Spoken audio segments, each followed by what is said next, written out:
Hey, what's up? This is Josh Beatler with the Guitar Player School, and in this video, we're going to be talking about the 6 things that you want to consider adding to your guitar practice schedule so you get more out of your practice time. It's coming at you next. For the best guitar tips and tricks when it comes to improvising, soloing, technique, ear training, and more, be sure to subscribe, hit the bell for notifications, and check back every single Tuesday for new content. Okay, so we're talking about guitar practice and how to get more out of your time and what should you be focusing on to make a guitar practice schedule for yourself. Well, first off, let's take a step back and ask, why do I need to make a guitar practice schedule? You don't. Do you want to get more out of your lesson time and your practice time? Do you want to achieve the result that you're actually looking for? Do you want measurable, consistent results? If you answered yes to any of those questions, you need a guitar practice schedule. Imagine somebody that wants to enter a bodybuilding competition and their plan is to walk into the gym and wing it. They are not going to get the results they're looking for. They're certainly not going to win anything. They don't have an end result. They're guessing. Either you need to develop an effective practice schedule for yourself, or you need to work with a teacher that can help you develop an effective practice schedule. Now, you don't need fancy spreadsheet generators and all that crap. What you need to do is get a journal and write down what you're working on. In this video, we are talking about 6 areas that you should consider focusing on in order to get more out of your guitar practice. And here we go. Okay, so the first area, number 1, and this one is awesome because you can do it anywhere. You don't need a guitar, and not only does it help you become a better guitar player, it helps you become a better musician in general. So if you want to learn other instruments besides guitar in the future, you absolutely have to invest time into these, and it should be the first thing you do in your schedule, even in your day if possible. And that is work on your ear training and work on your rhythm training. Okay, so your ability to become a musician is solely dependent on your ability to hear music outside of your head and then interpret it inside of your head and translate it to your instrument, or vice versa, and your ability to keep a beat. If you do not have beat, if you do not have a groove, you don't have music, you just have sound. You can do a couple things really easy away from your instrument that will help you. Number 1, sing stuff, sing songs on the radio, tap your foot to the radio.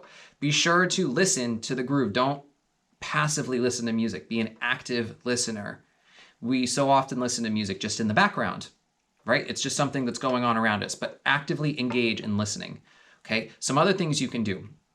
If you have the ability to do so, you can transcribe songs. That means listening to it and trying to figure it out on your instrument. Maybe that's too difficult for you at this point. It was for me. I couldn't do it when I first started playing guitar. It's something I developed later on. So maybe what you do is you can get these ear training apps on your phone. They'll teach you how to listen for intervals or sing the major scale. There's rhythm training where it'll tap out a rhythm and then ask you to tap it back. Don't feel embarrassed about this. No matter what level you're at, you can always get better at it. That's why the best musicians in the world, they usually still practice 1 to 3 hours a day. They're always getting better at these skills. You can always improve, and the dividends are paid off hugely, not only on guitar, but any other instrument. The second area is technique. Now, technique is a huge topic, but it basically comes down to 2 things: what your picking hand can do and what your fretting hand can do. So let's talk about some of the things that your picking hand can do. You can learn how to palm mute and play lots of downstrokes like your James Hetfield. You want to work on your alternate picking, your lead guitar. You want to work on your sweep picking for metal guitar. You want to work on your upstrokes. Upstrokes is great for speed and technique and recoil. You want to work on finger picking, just to work on acoustic. You want to work on thumb picking. These are all different things that the right hand, or the picking hand rather, can do to improve your technique. You want to include different exercises in your playing to improve them. The other thing, your fretting hand, you can work on legato, which is your ability to play notes with just the left hand. You can work on your chord switches. You can work on your thumb placement and your wrist placement. For an awesome video on guitar habits to avoid so you don't get into guitar ruts, be sure to check out this video popping up over there. The point of guitar technique is to get measurable, consistent results. It's not to pick random things every day. So if you are picking random different exercises and little pieces of things and just hopping from thing to thing, you are not going to get consistent results because you're not tracking it and you're not going to be able to see progress, okay? So you have to pick whatever exercises with the end game in mind of what technique you want to improve on, and then stick with them for a while and track your results in a practice journal. Don't hop around from thing to thing. Stick with it you'll see improvement. Okay, the third area you want to consider focusing on, this depends on your goals as a player. This is more for intermediate to advanced players, but some beginner players, especially my engineer students, just love this stuff, is you want to learn fretboard theory and music theory. So what that means is learning the scale shapes, learning the arpeggio shapes, learning the chord shapes, learning the intervals and the formulas behind these scales and arpeggios and how they work, learning chord progressions, what's a 1-4-5 and what's a 2-5-1 and what are the intervals that make up a major seventh chord. And so the really cool thing about this section is you can often tie it into the previous two, where you'll work on a arpeggio sequence.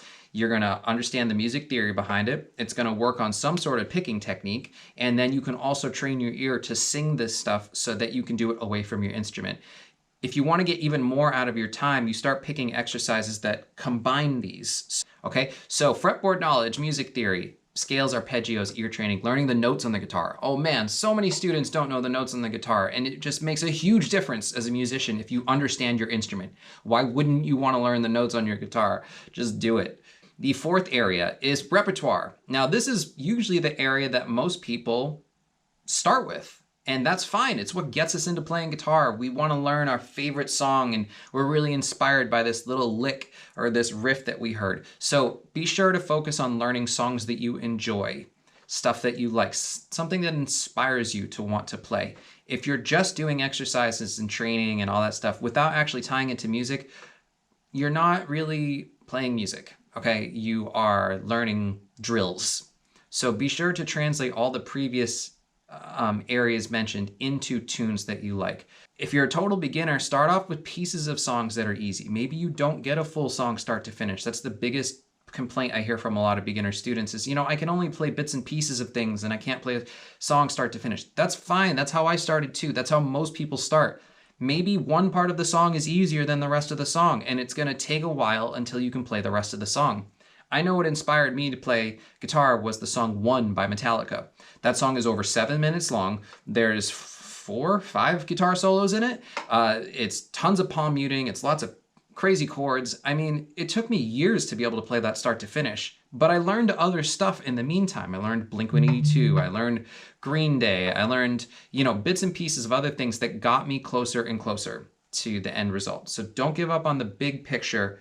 Work on repertoire. Be sure to add it into your practice schedule. Next area, improvising and phrasing. This basically means you take the technique, fretboard knowledge that you were learning in your ear and rhythm training, and you play along to songs and you make up your own guitar solos. You make up your own chords. This is where you're creatively applying all that information that you've just been drilling and use it freely. Now, the thing is that when you first start improvising guitar solos, they might suck.